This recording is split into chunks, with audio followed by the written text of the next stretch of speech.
Oke, langsung aja kita gimana nih, Bro Engga? Kita mau bahas emiten-emiten yang menarik nih untuk day trading. Gimana sih, Bro, Hmm, strateginya kalau untuk Bro Engga sendiri nih? Oke, kalau untuk bicara day trading ya, day trading itu kan lebih ke harian ya. Jadi bukan ke swing, bukan yang agak waktu lama. Jadi benar-benar trading yang istilahnya itu yang lagi musim di bulan tersebut. Nah, kalau di bulan-bulan ini kan dengan posisi ISG istilahnya tuh mandek ya di resist ya. Mandek di resist, dia Ya, kemudian turun. Nah, jadi tentunya saham-saham yang blue chip ya kurang menarik di bulan ini. Nah, oke. bertepatan dengan banyaknya saham-saham IPO ya di bulan ini. Memang kalau Yap. secara risk memang tinggi benar, tetapi risk itu bisa kita manage dengan mungkin kita ngebaca chartnya, broksumnya gitu, sama jangan terlalu FOMO seperti itu paling. Yap, yap, yap. Hmm. Dan kalau untuk dari secara general aja ya, sebenarnya kalau day trading itu tuh lebih enak di saham-saham third liner yang nggak ke efek sama pergerakan IHSG, apa sama aja ya, Bro, semuanya? Gimana nih? Oke, kalau untuk day trade itu bisa ke second liner bahkan third liner. Kayak contoh kemarin kan Panin Group terbang ya. Ternyata setelah kita telusurin ternyata dia ada news akuisisi kalau nggak salah. Jadi kalau untuk day trade itu bisa second liner bahkan third liner gitu. Tapi kalau untuk blue chip ya mungkin bulannya belum ya. Biasanya blue chip itu bahkan Nelly kencang pas quarter 4 pas apa Windows dressing ya. Oke, oke, oke. Benar, benar, benar, benar, benar. Hmm. Siap.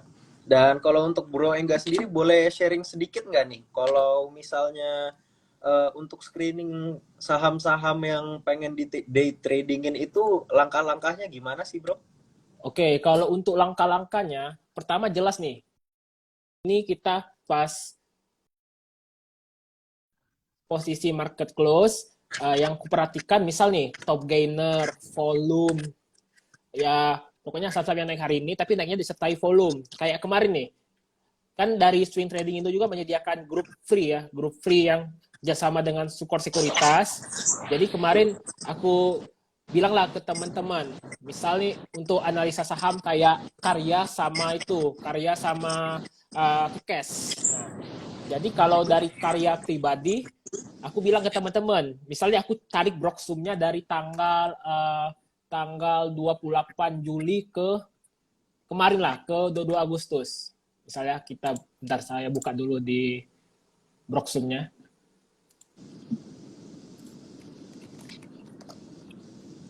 28 Juli ke 22 Agustus. 22 Agustus.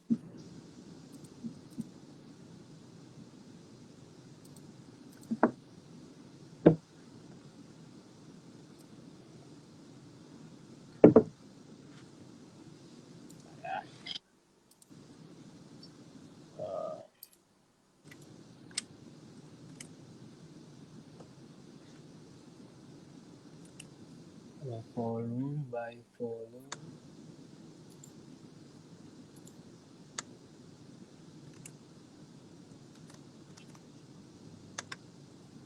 Ya, sebentar ya, saya lagi buka broksumnya dulu. Oke, siap. Aman, Bro. Oke, oke. Oke, nah ini ya, uh, aku sharing dulu lah. Ini broksum dari karya ya, dari tanggal 28 Juli ke 22 Agustus. Nah, sebelum kita tahu broksum kayak gini, kita lihat dulu nih, sekuritasnya siapa nih? CPINTFIU. Nah, terus kita lihat chartnya dulu. Jadi sebelum lari ke broksum, sebenarnya chart dulu yang pertama nih. Nah, chartnya ini kita tahu di sini sempat mengalami penurunan ya hari pertama ya hari pertama ada penurunan, tetapi prinsip IPO itu misalnya IPO itu kan kalau nggak ARA dia ARB kan. Nah terus kalau dia Betul. tertahan kayak gini berarti ada something nih, ada somethingnya apa, berarti ada yang ngakum. Coba deh kita tarik misalnya dari 28 Juli ke 18 Agustus, coba kita ubah tanggalnya ke 18 Agustus, nanti bakal terlihat siapa yang top akum. Nah, di sini lihat jelas dari 28 Juli ke 18 Agustus sebelum dia candle besar itu, CP ini barangnya banyak banget nih barangnya nih. Dia yang mengakumulasi nih. CP dan IU nih. Nah, barangnya banyak bener. Nah, ketika barang banyak bener kayak gitu, nggak mungkin dia nggak bakal jualan di atas. Nah, jadi dia bakal naikin dulu untuk memancing retail masuk, kemudian jualan. Nah, meskipun kita tahu karakternya ya, kalau kita bicara gorengan, kita pasti membicarakan bandarmologi. Kalau dua hari ke belakang, karakternya itu dikerek di menit-menit akhir. Nah, ini dikerek menit akhir nih, di sekitar menit 14.30, sekitar setengah 3 menjelang sesi 2 closing gitu. Bahkan kemarin pun sama nih, tarikannya di sesi 2 menjelang closing. Nah, terus tadi aku masuk pas kapan? Aku tadi masuk pas dia ketahan di titik sideways. Sideways-nya di mana? Di sini. Aku cukup ngebatasin support sekitar 194, 195 di sini. Aku entry tadi di 196. Plan aku sederhana. Jebol 194 ini aku CL. CL sekitar 3 tick. Aku take profit di berapa? Aku take profit di sini. Nah, kenapa aku bisa yakin dia naik ke sini? Sederhana. Karena mereka punya barang banyak. Nggak mungkin mereka jual barang belum harga naik tinggi. Karena kemarin ya, pas dia ngerek ini termasuk makernya ini yang ngerek ini. Jadi mereka nggak mungkin jualan di area sini. Pastinya akan di area lebih tinggi. Dan aku lihat secara Broxum ya, pelan-pelan mereka mulai jualan di sini, di atas gitu. Nah, jadi poinnya apa teman-teman? Bener, gorengan tuh high risk banget. Tapi kalau kita baca charting, misal nih, ini sideways nih. Ini kan risk reward ratio, paling aku cut loss 3 tick. Take profit bisa di atas 210. Itu kan kalau risk reward ratio bisa 1:3, 1:5 bisa itu. Dan ini yang benar-benar menarik. Contoh lagi, di Kekes. Nah, aku lihat daily dulu ya di Kekes ya. Bentar.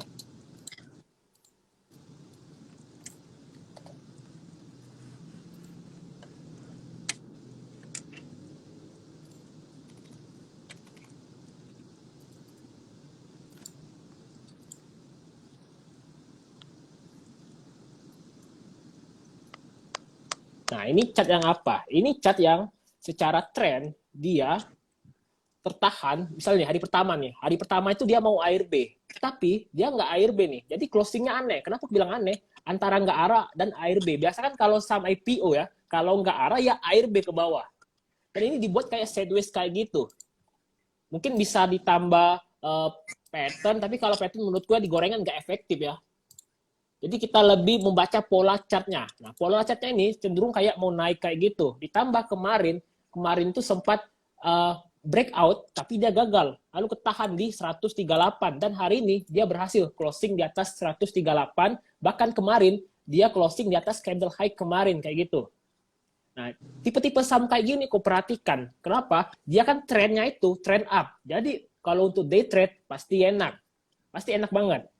Itu kalau bicara gorengan. Mungkin kalau saham-saham yang lebih first liner, second liner, mungkin di saham-saham PNBN atau PNLF ya. Ini kayak PNBN ya. Nah, di sini, kita lihat di sini, kita aku besarin, dari sini ke sini, ini kan sebenarnya volumenya nggak terlalu besar ya.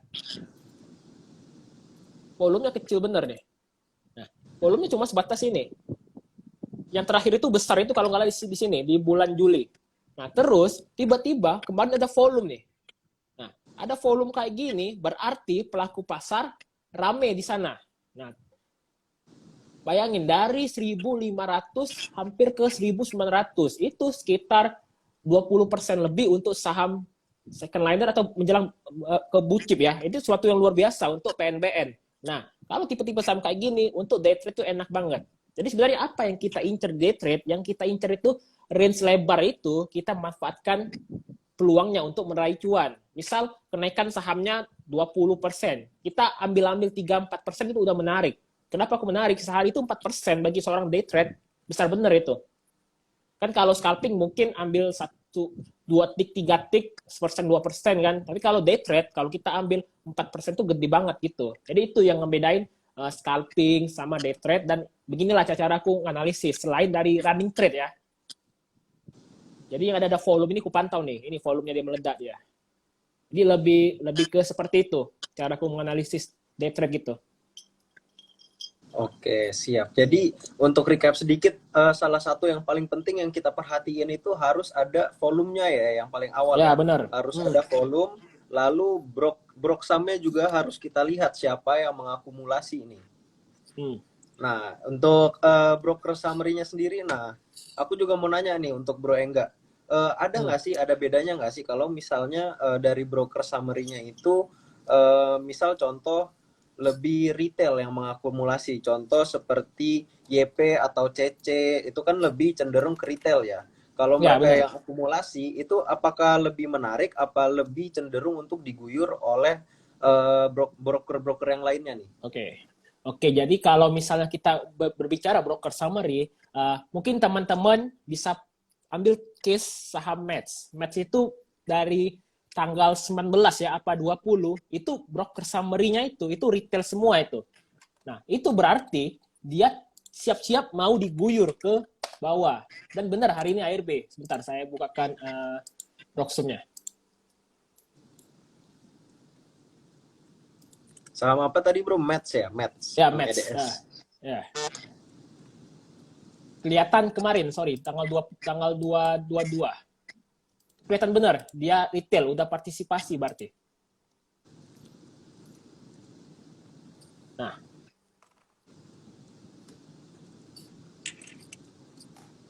Nah ya, ini kan match nih. Ini di tanggal 22 Agustus nih. Lihat nih, yang top buy-nya YP, CC, XC.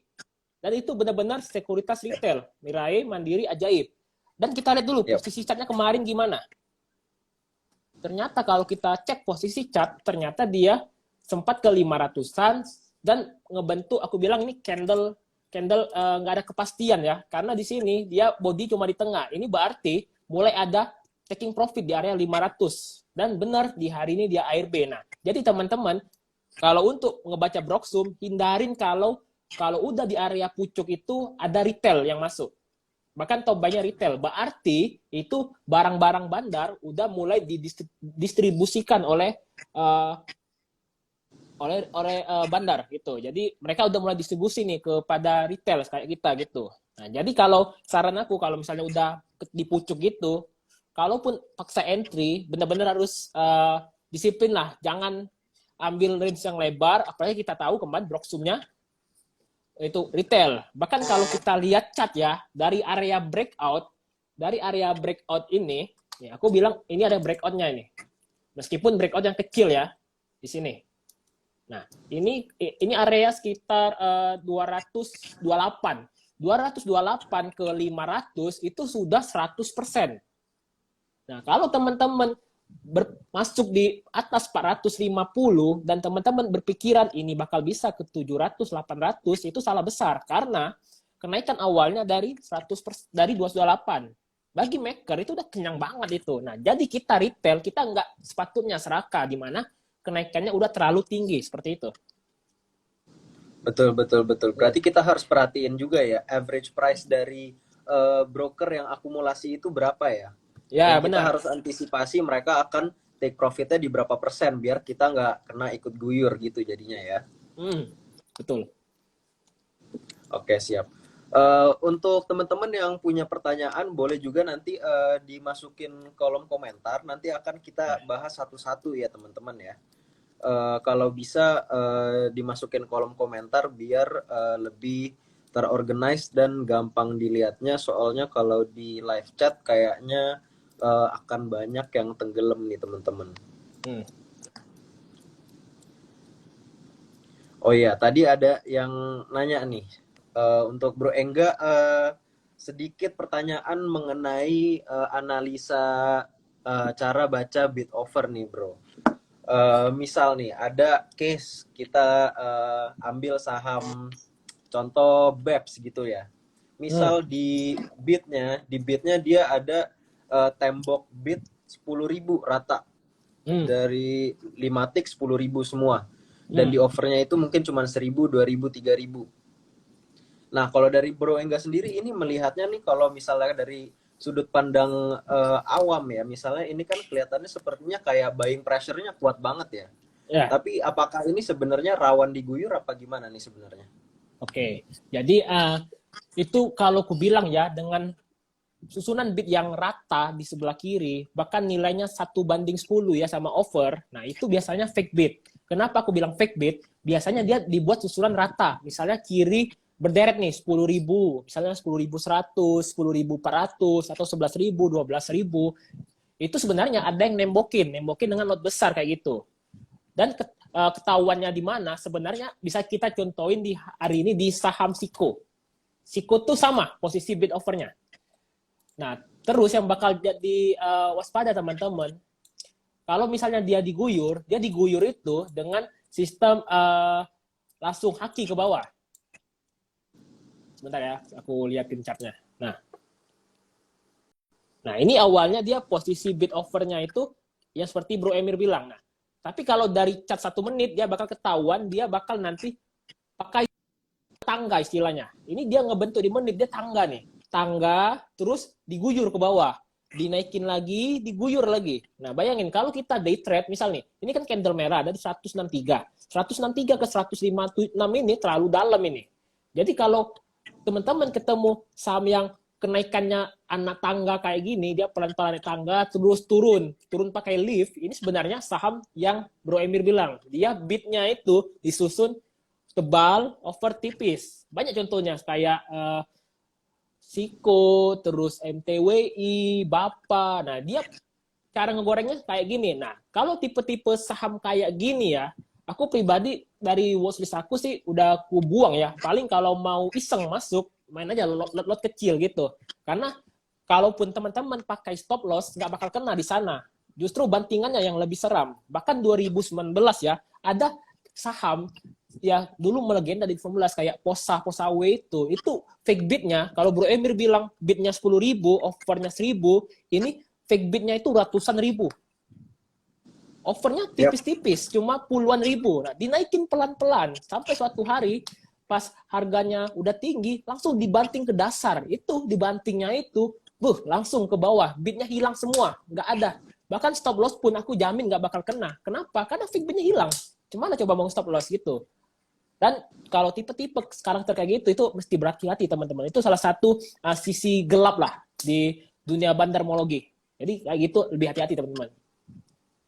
Iya, berarti kita harus waspada juga ya. Jadi kita harus ngelihat sudut pandangnya dari para market maker juga nih. Soalnya mereka kan pengen kita percayanya itu ini akan buying pressure kuat, akan terbang terus sahamnya, dan saat itulah kita akan diguyur. Makanya kita harus hati-hati saat melihat pola bid over seperti itu ya.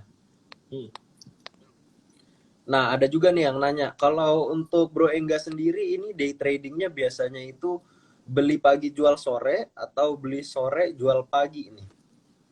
Oke, kalau untuk day trading, kalau bicara beli sore jual pagi, berarti aku nginepin barang kan?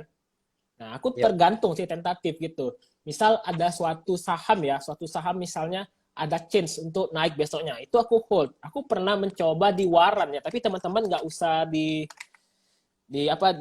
perhatiin bener waran karena itu riset tinggi bener. Ntar aku buka chartnya dulu. Jadi aku banyak case yang kualamin.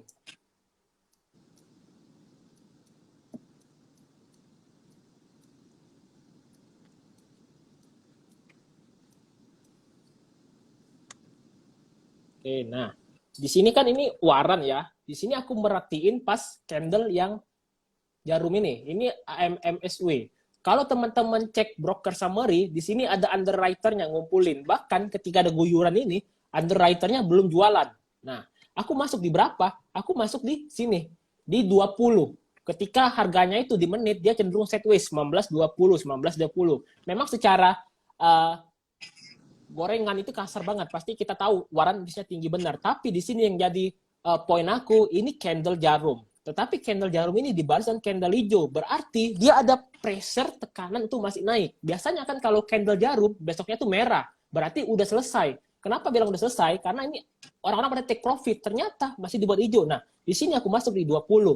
Aku awalnya sempat hold di sini di 3334. Aku sempat hold nih 3334. Itu profitku ada sekitar 50%. Tapi karena aku terlalu optimis, endingnya aku pakai stop loss dan stop loss kena di 28. Karena aku berasumsi kan angka 30, angka genap paling nggak kalau jebol udah mulai bahaya. Dah, aku 28 stop loss dan aku kena di sini stop loss. Dan di sini aku hold sehari.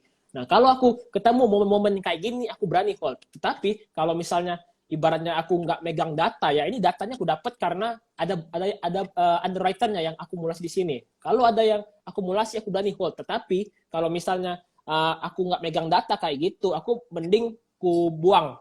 Misalnya aku trading nih pagi itu kan yang rame itu sekitar 30 menit market open. Itu rame banget pasti market. Ada yang FOMO, ada yang beli pucuk, ada yang jual di bawah. Nah, di situ aku manfaatin tuh day trade dengan cepat.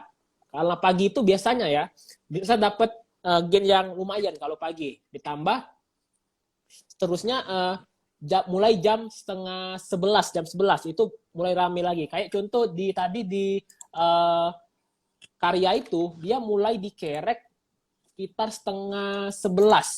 Nah, kalau teman-teman tahu timingnya, sebenarnya trading itu nggak mesti dipantau benar.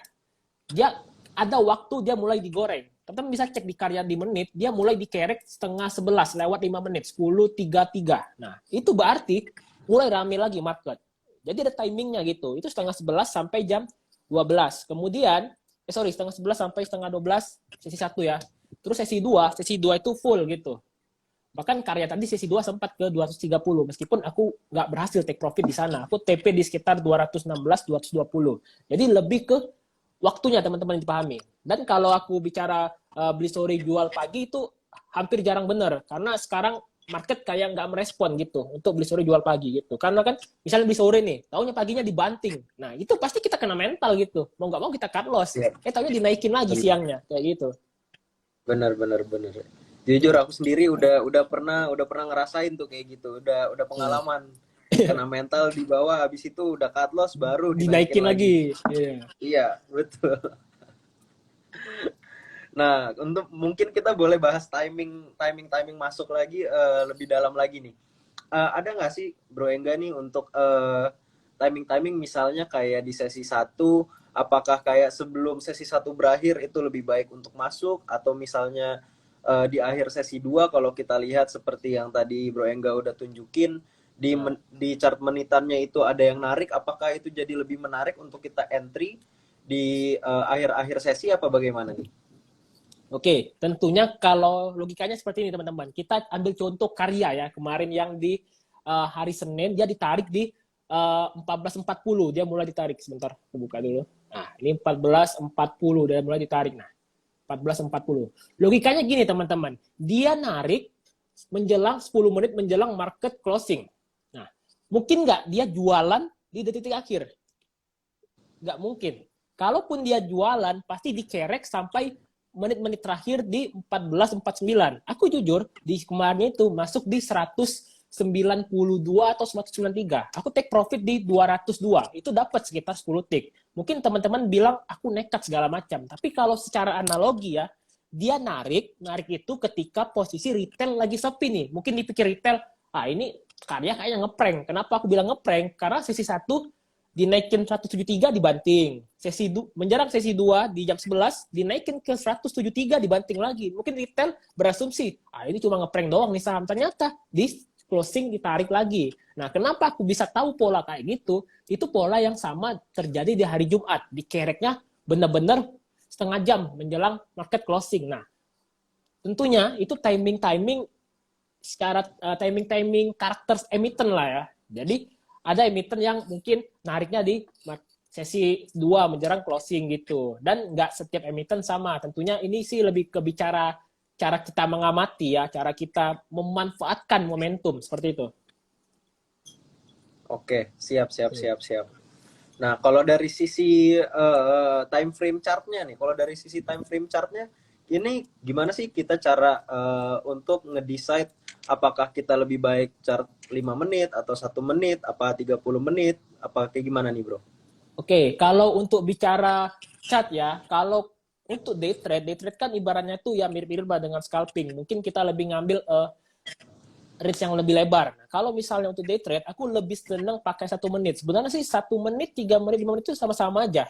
Atau 5 menit tuh 1 menit dalam time frame 5 menit. Jadi dalam 5 menit baru terbentuk candle. Nah, kenapa aku senang 1 menit? Karena dia setiap menit itu ada pergerakan candle. Jadi setiap menit itu aku bakal tahu nih, oh menit ke sini dia ketahan. Kayak misal nih, misal di karya itu aku benar-benar fokus tadi di menitnya. Aku lihat dia mentok-mentok 200 lalu turun nih. Ini 200 nih, lalu turun. Nah, ditahannya di berapa? Di 195. Aku entry di berapa? Aku entry jam 10 di sini, 10.15, 10.14. Kenapa aku entry di sana? Aku menganalogikan, nanti main ternyata nih. Nanti kupikir-pikir mainnya tuh sesi 2 awalnya. Atau paling cepat menjelang sesi 1 close lah. Ternyata nggak lama setelah aku beli di sini, di area-area 196 di sini, nah ternyata dia mulai pelan-pelan dinaikin ke 200, 200, 204. Dan di sini aku belum panik. Kenapa paniknya dalam artian mau TP ya. Kan ada orang-orang tuh kan udah gatel nih mau take profit. Karena aku pikir dia ada resist di berapa? Resistnya di sini kemarin. 210. Resist candle kemarin. Dan benar, resist candle-nya berhasil di breakout kayak gitu.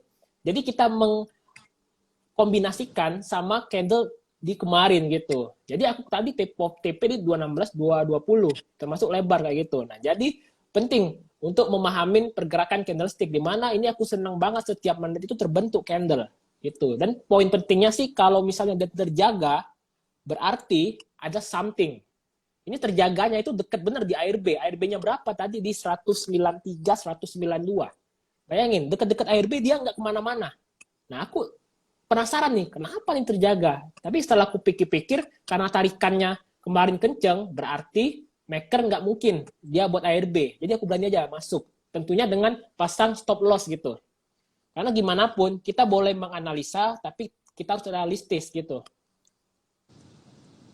Oke, siap. Jadi untuk recap sedikit nih, sebenarnya di setiap saham kita juga harus melihat, selain membaca chart itu kita di kepala kita harus membuat mengartikan story yang ada di chart tersebut ya. Kita harus gimana ya?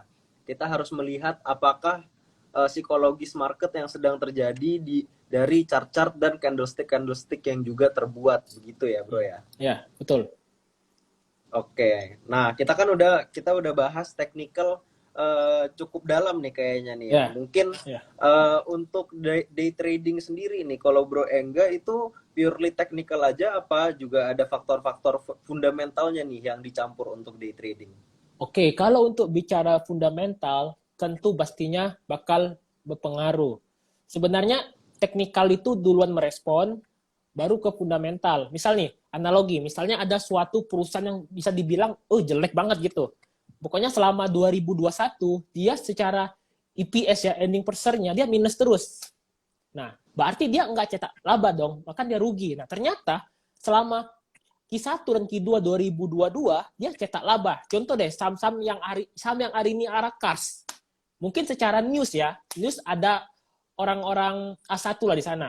Sebut aja TP Rahmat sama Garibadi Thohir. Nah, katanya mau mengakuisisi Kars lewat Bevin. Nah, tetapi kalau kita cek laporan keuangan, Q1 dan Q2 dia mencetak laba. Jadi analoginya seperti ini. Dia selama setahun beruntun di 2021 rugi. Berarti dia ngecetak laba di 2 kuartal. Nah, itu berarti tanda perusahaan mulai aktif kembali setelah lama tidur.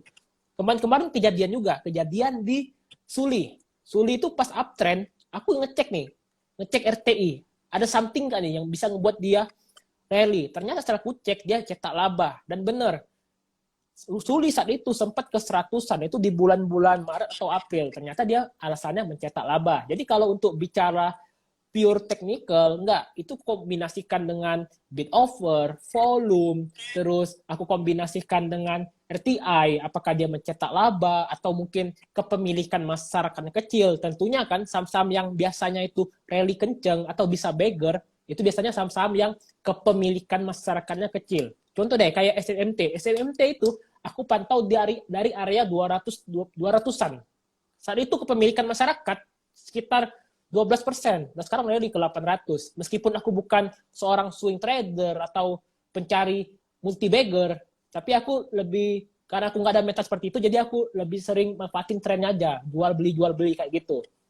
Jadi seperti itulah kalau aku trading. Jadi nggak hanya pure teknikal, semuanya aku ubek-ubek. Bahkan aku sampai ngepoin nih, siapa sih direkturnya? Apakah dia orang yang bermasalah? Apakah orang yang jujur lah sedang mengelola bisnis? Seperti itu. Iya, iya, iya. Jadi kita juga nggak boleh analisanya cuman dari satu dimensional gitu ya. Kita harus Hmm. lihatnya dari berbagai berbagai macam sudut pandang. Jangan cuman dari misal chart pattern aja. Kita harus lihat yang lain juga ya jadinya ya. Hmm. Nah, Bro Engga ini dari tadi banyak banget nih Bro yang nanyain masalah screening. Gimana sih cara kita screening? Cara cari saham-saham yang menariknya nih. Kalau kita lihat tadi kan kita udah bahas, kita harus lihat volumenya yang naik atau broker summary-nya yang menarik. Tapi kan di IHSG ini sendiri banyak banget nih emiten-emitennya ya. Nah, Hmm. kalau Bro Engga itu strateginya gimana nih Bro? Apakah udah ada watchlist sendiri apa gimana? Oke, untuk watchlist aku biasa nih kayak nih malam ya, malam waktu kosong kayak gitu. Aku lebih sering nge-review nih, apa sih yang terjadi di market hari ini? Apa aja yang direview? Tentunya dari top gainer, kenaikan sama apa aja hari ini. Dari kenaikannya aku lihat chartnya. Chartnya itu apakah posisi menuju uptrend, apakah posisinya udah uptrend bener, dan aku perhatiin juga volumenya gede apa enggak. Kan misalnya kalau misalnya sahamnya naik, ada aja yang volume kecil kan, ternyata itu bid offernya tipis-tipis. Nah, kalau kayak gitu aku skip. Ya logikanya gimana kalau kita mau masuk banyak, kita susah keluar nanti. Tentunya aku watchlist aku paling yang saham-saham yang ordinary stock ya, bukan saham yang waran, saham yang biasa. Waran itu aku kadang momen aja ketangkep. Jadi waran abaikan aja. Jadi lebih ke top gainer, terus lihat chartnya, trennya, sama volume. Nah, itu biasanya ya kalau trennya uptrend, itu mainnya nggak sehari dua hari. Itu kadang aku pantau seminggu. Nah, kalau dia udah muncul ARB, kayak Mas tadi udah aku skip, aku buang dulu dari watchlist. Jadi Mas tadi aku pantau tadi. Meskipun aku lihat, ini kayaknya nggak kuat ini. Ya, pas di area 500, aku pas mau entry, nggak jadi aku. Taunya mulai turun sampai ARB, dah aku mulai abaikan. Karena kenapa aku bilang ARB itu nggak menarik? Jadi ARB itu berarti udah ada yang distribusi dalam jumlah besar. Nah, meskipun dia bangun dari ARB, biasanya itu hanya untuk bangun lalu tidur lagi. Itu kalau ARB-nya itu misalnya nih sampai sore, dari pagi di ARB sampai sore ARB, nah itu udah selesai, itu kelar itu. Bahkan besoknya ya potensi ARB lagi kayak gitu. Jadi screeningnya kayak gitu. Oke, oke, siap, siap, siap. Berarti emang kita harus rajin-rajin ya lihat-lihat top gainer dan perhatikan volume-volumenya, dan lalu dari situ Ya. kita juga bisa build watchlist kita sendiri. Nah, dari situ baru kita bisa memantau saham-saham yang menarik untuk di day trading. Jadi begitu ya, Bro ya. Hmm. Oke, untuk kita mungkin boleh bahas salah satu pertanyaan lagi nih dari para penonton kita hari ini.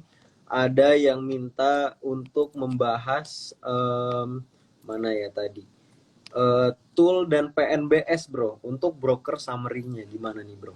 Oke, mungkin aku bahas tool dulu ya.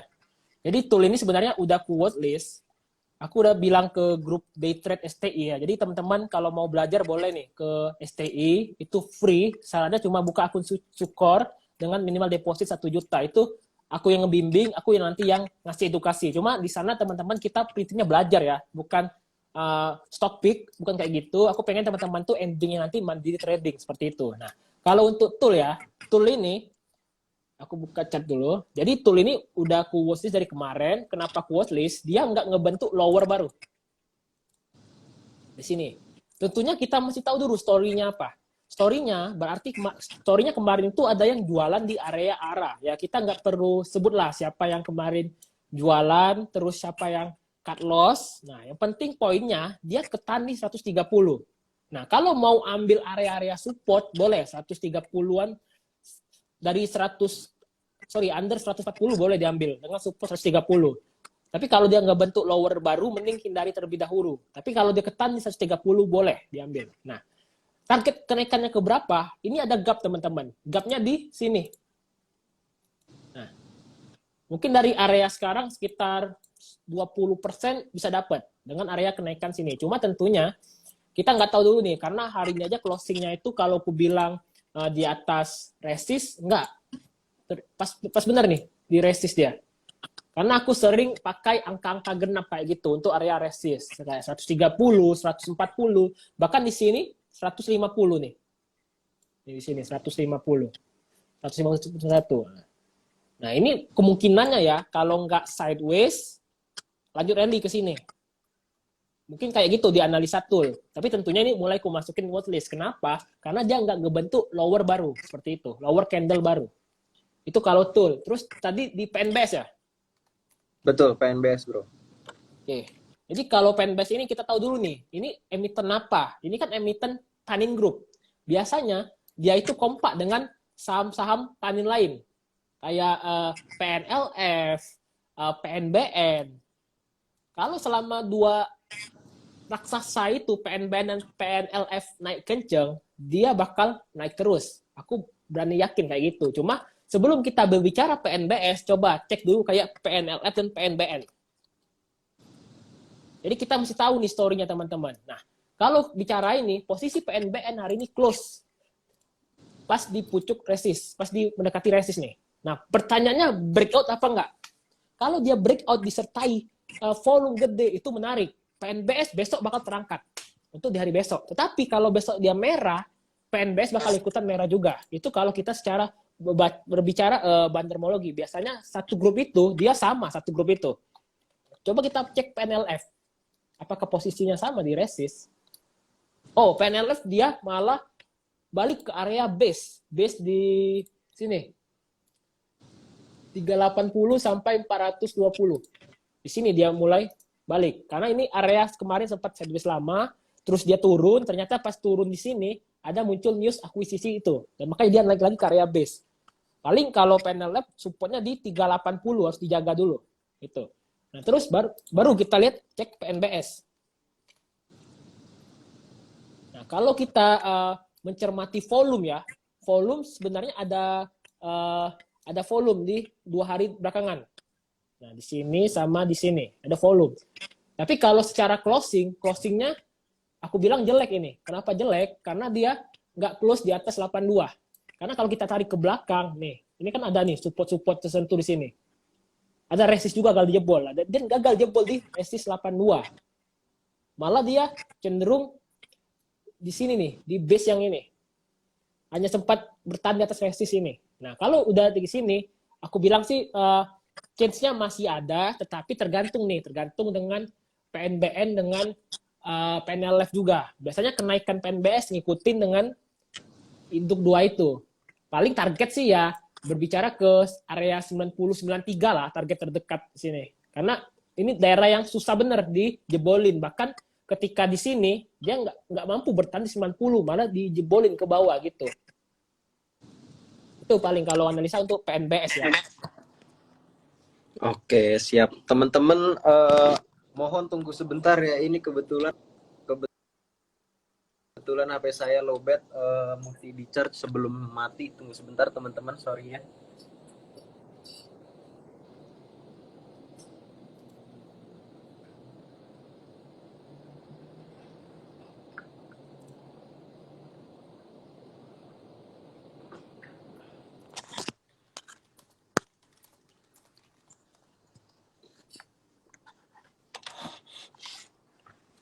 Oke, aman. Siap. Nah, kita lanjut ke pertanyaan selanjutnya nih dari para penonton kita malam ini. Gimana sih cara kita tahu kalau saham yang lagi sideways itu mau dinaikkan? Nah, kalau dari aku sendiri nih ya, kalau aku dari aku sendiri sih, aku ngelihatnya dari broker summary-nya lagi, balik lagi. Kita lihat kalau misalnya kita tarik contoh misal dari tanggal 10 sampai 20 dia sideways, lalu kalau kita lihat broker summary-nya dari tanggal 10 sampai 20 masih ada broker yang akumulasinya cukup besar, namun pergerakannya masih sideways, itu adalah salah satu tanda-tanda yang paling kuat ya akan terbang selanjutnya. Tapi mungkin dari Bro Engga mungkin boleh diperjelas lagi nih. Oke, kalau itu untuk bicara apa ya, mungkin kayak hold beberapa hari, itu benar itu. Karena aku juga pernah ngepraktekin di ESA. Jadi kalau aku day trade, aku sebenarnya 2021 tuh gain besar tuh di ESA. Aku gain hampir 50%, sekitar 48% di ESA. Aku average 360 jualan di 520. Setelahnya terbang dia ke 1000-an. Karena aku waktu itu salah menganalisa elliott wave-nya gitu. Jadi aku juga belajar juga untuk swing kayak gitu. Nah, jadi poin apa yang didapatkan saat aku belajar di ESA itu, benar, aku ngecek akumulasinya. Akumulasinya itu apa yang aku cek? Aku cek foreign flow-nya. Saat itu, asing itu akum terus. Akum di area 300-an. Itu konsisten tiap hari. Dan arah chartnya dia ngebentuk ascending triangle. Tadi aku buka chart lagi. Aku masih ingat benar itu. Di 2021 di bulan Desember.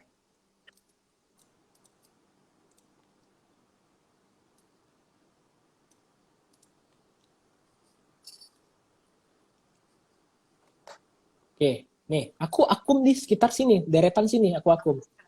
Ketika udah breakout 380, sorry, 3 berapa? 39, ya, 390, aku nggak lagi beli. Jadi aku selama di area sini ke sini tuh aku kecil ini. Aku nggak tahu ini pattern apa, aku lupa ya.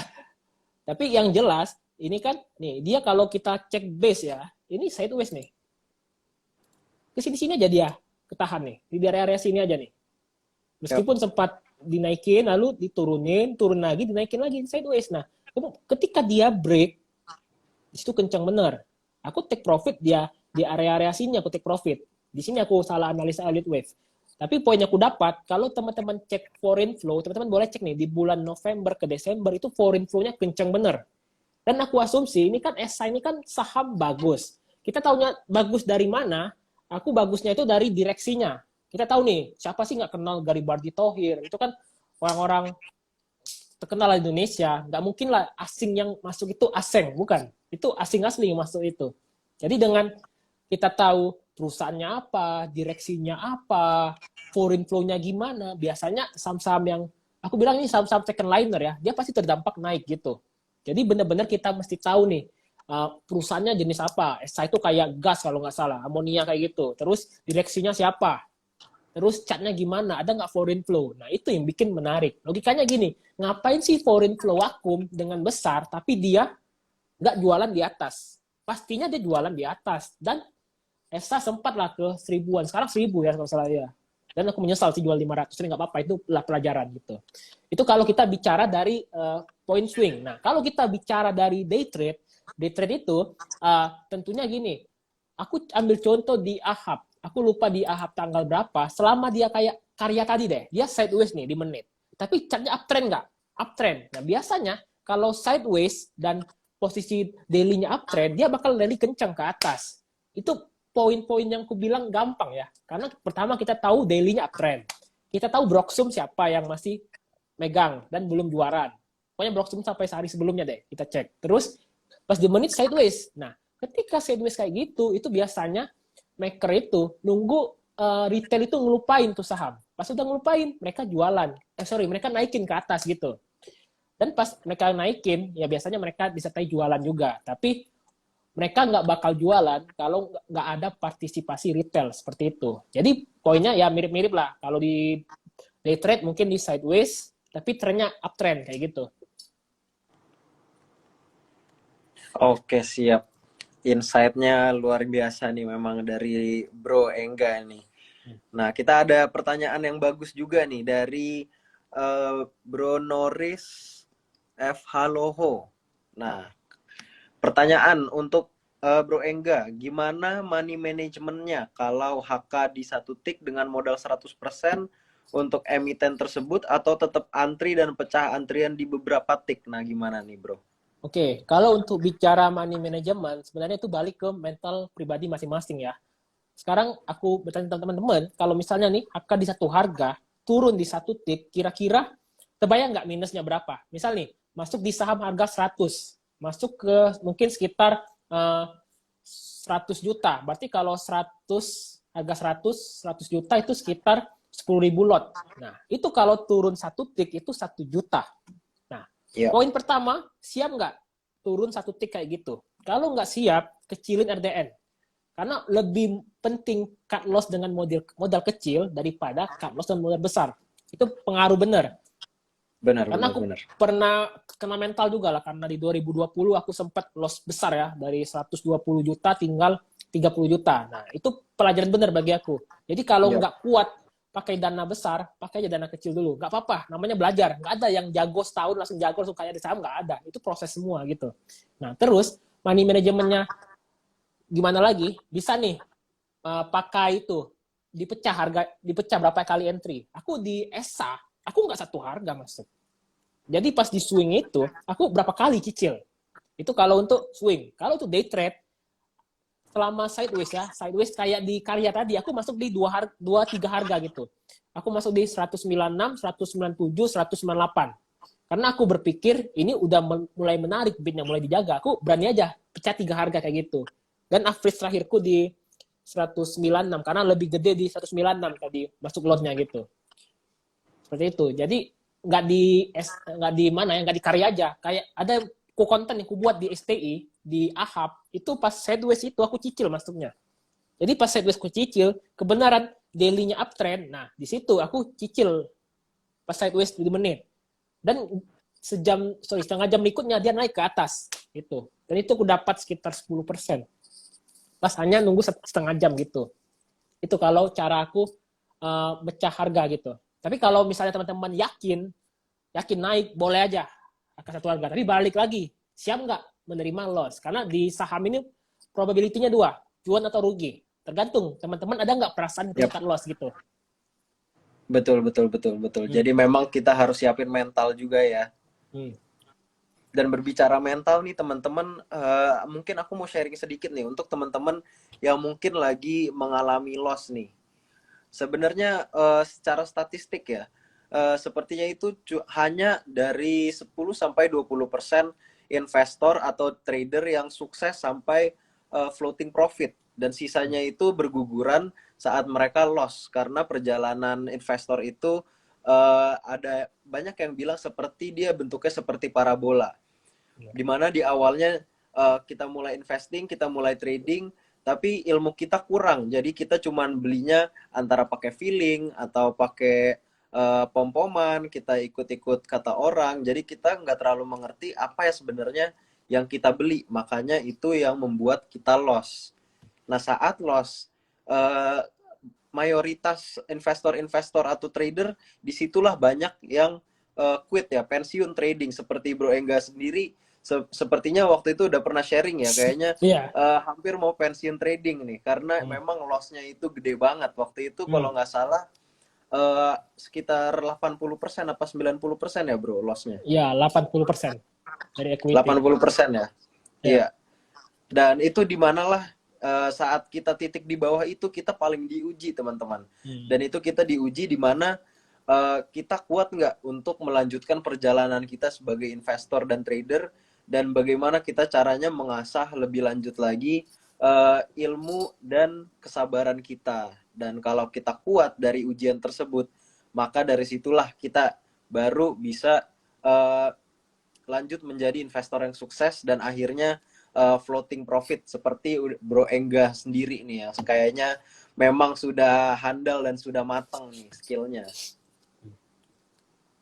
Oh iya, Bro Engga sendiri ini sekarang punya ini ya, ada space untuk trading bareng ya Bro, bener ya Bro? Oh, itu kemarin yang trading bareng itu kebenaran dari Swing Trading Indo kan, karena aku lagi main lah ke Jakarta ya, karena aku mau posisi sekarang pulang kampung di Palembang ya. Jadi kan sebelum aku Oke. balik ke Palembang, aku ke Jakarta dulu ya, meet up lah sama teman-teman dari Swing Trading Indo, tentunya Aldo kan. Jadi Aldo kemarin ada rencana pengen ngadain trading bareng ya. Dan kemarin kejadian trading barengnya di area Bekasi. Pesertanya nggak banyak, cuma 20 gitu. Jadi di sana ya lebih kurang kuajarin lah, kayak live IG ini kuajarin dengan case contoh langsungnya. Jadi kemarin ada hal yang unik ya, kayak pas hari Selasa, hari kedua trade trabar, kan aku planningnya nih, aku beli match tapi area take profit masing-masing. Aku pakai contoh yang modal kecil aja, takutnya kalau aku pakai dana besar mereka ikut-ikutan gitu. Kalau aku cut loss, aku siap menerima cut loss. Mereka kan belum tentu untuk cut loss. Nah, jadi aku entry match, aku dapat tuh sekitar 24 poin. Itu sekitar 12 tick. Nah, teman-teman lain cuma 2 tick, 3 tick, 4 tick. Terus aku bilang, kenapa? cepet kali take profit, gak kuat mentalnya mas, takut diguyur. Kan sebenarnya kan kalau kita paham bid offer, kita tahu nih kapan waktunya untuk take profit, kapan dia udah mulai ibaratnya nggak kuat lagi naik. Jadi aku pribadi sih ya terabarnya kayak gitu kemarin. Jadi benar-benar case langsung nih. Bahkan aku trading kemarin pakai HP gitu di sana. Karena kan ada ada laptop untuk order book, running trade, kemudian HP untuk eksekusi. Gitu. Jadi kemarin tuh 20 Iya. peserta dan alhamdulillah mereka antusias gitu. Alhamdulillah, memang Ya. pokoknya kembali lagi ke psikologis itu salah satu yang Hmm. paling penting ya bro. Ya. Psikologis itu salah satu paling penting, dan sebenarnya yang tadi saya bahas itu juga udah terbukti bukan sama Bro Engga juga ya, salah satu Hmm. role model saya lah, ada salah satu role model saya itu ceritanya dia pernah ada aset sekitar ratusan ribu US dollar dan sempat loss Yes. saat market crash di tahun 1900-an sampai hanya tinggal 5.000 US dollar. Dan dari situ dia mulai all in, dia mulai berpikir lagi kan, apakah mau lanjut main saham, apa mau buka bisnis baru, apa bagaimana. Dan akhirnya dia memutuskan untuk terus berusaha di saham.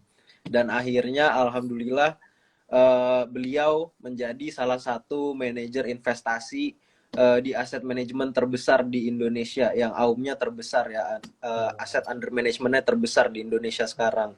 Jadi memang perjalanan investor yang seperti parabola itu sudah terbukti teman-teman. Jadi untuk teman-teman yang masih mengalami loss itu jangan pantang menyerah ya. Psikologisnya harus dikuatin terus, dan juga ilmunya harus diasah terus. Jangan malu untuk mengakui loss, dan jangan segan untuk cut loss. Yang penting kita ambil pelajaran dari semua keputusan-keputusan yang udah kita ambil nih. Dan mungkin kita boleh bahas satu pertanyaan terakhir nih dari teman-teman, karena waktu kita udah mau habis sebentar. Mungkin kita lihat dulu pertanyaan-pertanyaannya.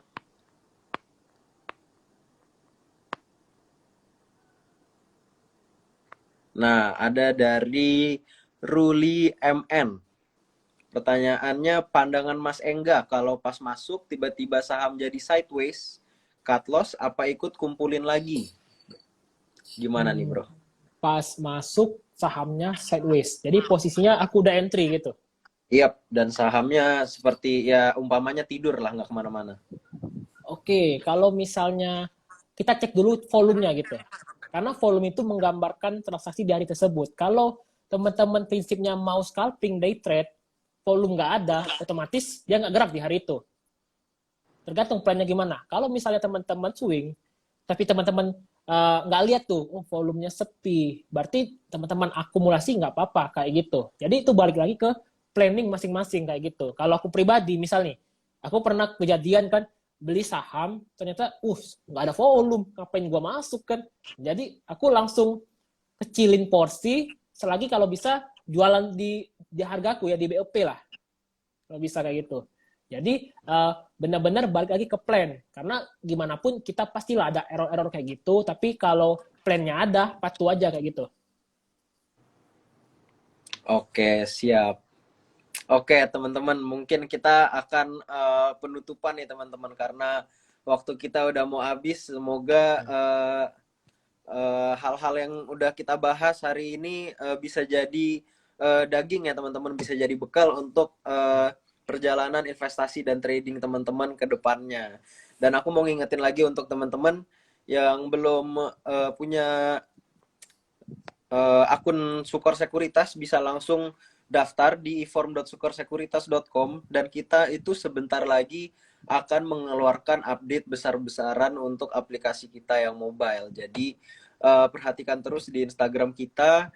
Dan ada juga dari Swing Trading Indo, kita dari Swing Trading Indo ada Telegram grupnya juga ya, dan setiap Iya, hari itu ada rekomendasi dan pembahasan saham-saham yang lagi dilirik oleh Bro Engga sendiri iya, nih.